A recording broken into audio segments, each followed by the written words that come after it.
Praise the lord. దేవుని పరిశుద్ధమైన నామములో వాక్యంను వినుచున్న మీ అందరికీ ప్రభు పేరట మా యొక్క శుభాభివందనములు తెలియచేస్తున్నాము. మరి మందిరంలో 3 రోజులు ఉపవాస ప్రార్థనలు జరుగుచున్నవి. మీ యొక్క ప్రార్థన అవసరతలను మరి స్క్రీన్ మీద కనిపిస్తున్న నెంబర్కి కానీ కింద కామెంట్ సెక్షన్లో కానీ మాకు తెలియచేస్తే మేమందరం కూడా మీ గురించి ప్రార్థన చేస్తాము. ఈ యొక్క ఉపవాస ప్రార్థనలో మీరు కూడా మాతో పాటు కలిసి పాలు పంపులు పొంది దేవుని యొక్క ఉన్నతమైన దీవెనలను, ఆశీర్వాదములను, ఆత్మీయ జీవితంలో ఉన్నతమైనటువంటి స్థితిని పొందుకోవాలని మీ అందరికీ తెలియజేస్తున్నాము. ఈరోజు దేవుని వాగ్దానము, నేను షారోను పొలములో పూయు పుష్పము వంటి దానను, లోయలలో పుట్టు పద్మము వంటి దానను. పరమగీతముల గ్రంథము 2వ అధ్యాయము 1వ వచనము.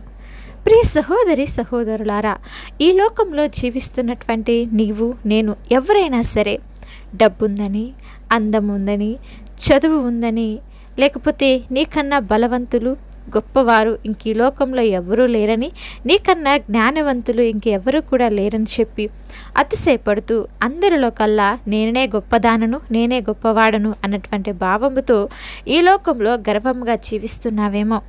ఒకసారి ఆలోచన చేయి. నిజముగా నువ్వు ఒక వికసించే పుష్పము వలె ఉండాలి అంటే నీలో ఉండాల్సింది డబ్బు, అందము, చదువు ఇవి కాదండి, గర్వము కాదు. నీలో మొదటగా దేవుడు ఉండాలి. దేవుడికి నువ్వు అవకాశం ఇవ్వాలి. ఆయన గనక నీలో ఉంటే, ఆయనకు నువ్వు మొదటి స్థానాన్ని ఇస్తే ప్రతి నిత్యము కూడా నీ జీవితంలో నువ్వు ఉన్నతంగా ఆశీర్వదించబడతావు.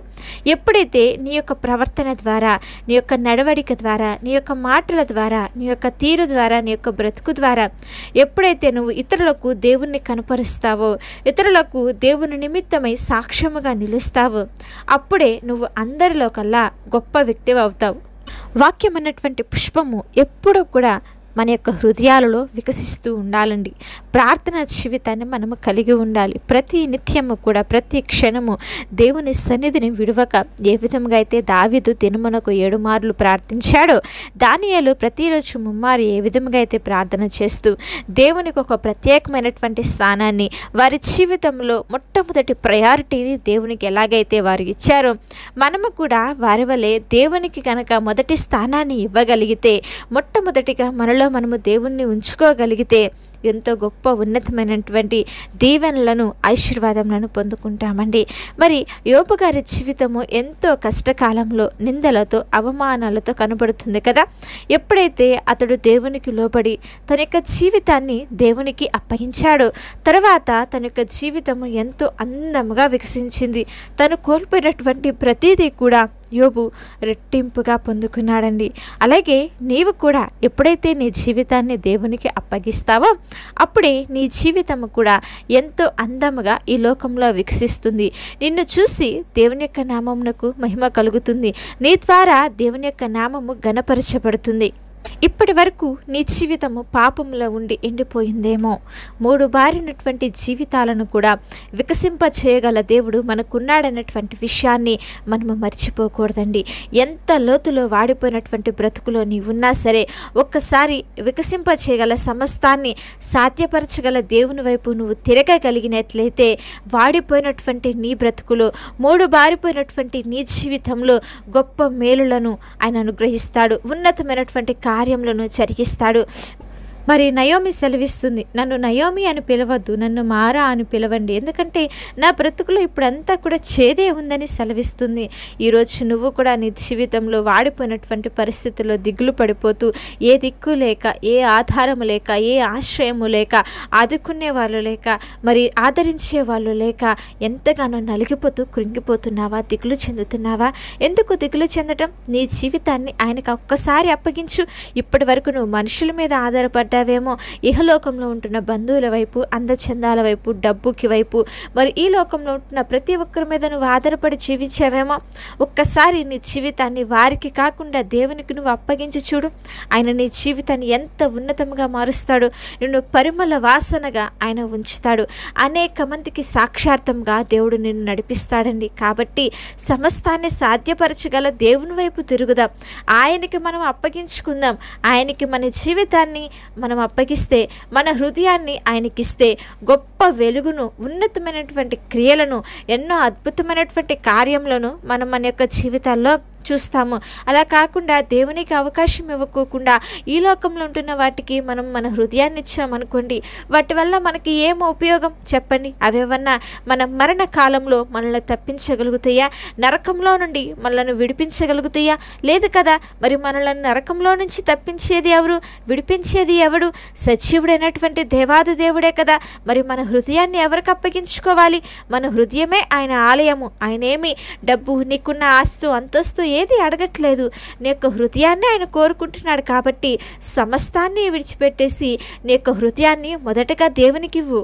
ఆయనకి నువ్వు నీ యొక్క హృదయాన్ని అప్పగిస్తే, నువ్వెక్కడైతే అవమానించబడ్డావో, ఎక్కడైతే నువ్వు నవ్వుల పాలయ్యావో, ఎంతమంది ముందైతే నువ్వు అవహేళన చేయబడ్డావో, ఆ చోటే అక్కడే అంతమందిలో ముందే దేవుడు నిన్ను ఉన్నతంగా హెచ్చిస్తాడు.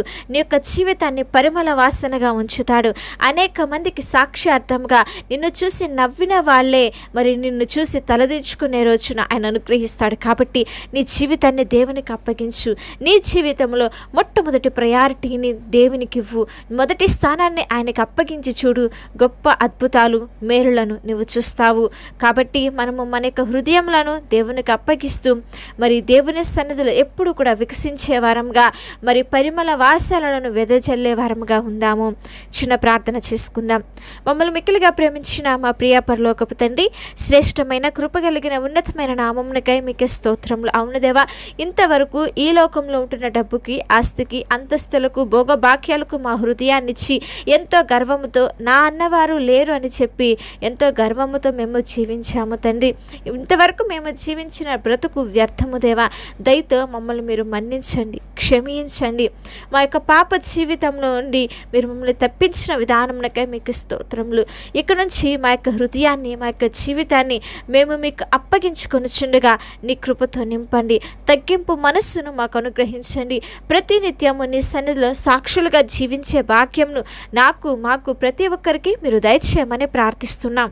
వాక్యం వింటున్న ప్రతి ఒక్క బిడ్డ జీవితాలలో మేలులు, ఆశీర్వాదములను మీరు జరిగించమని వేడుకుంటున్నాం. వారు ఎదుర్కొంటున్న ప్రతి ఒక్క ఆర్థికపరమైన ఇబ్బందుల్లో నుంచి, ప్రతి ఒక్క అనారోగ్య పరిస్థితుల్లో నుంచి విడుదల మీరు అనుగ్రహించండి. వారు చేస్తున్న వ్యాపారాలలో వృద్ధిని, సమృద్ధిని మీరు కలిగించమని ప్రార్థిస్తున్నాం. రక్షణ లేని వారికి రక్షణ, మారు మనస్సు, విడుదల మీరు దయచేయండి. మేమందరం కూడా మీ యొక్క సన్నిధిలో పచ్చని ఒలీవ మొక్కల వలె ఎప్పుడు ఎదిగే వారముగా ఉండుటకు, నీలో అంటుకట్టేబాడే వారముగా ఉండుటకు నీ కృపను మా అందరికీ అనుగ్రహించండి దేవా.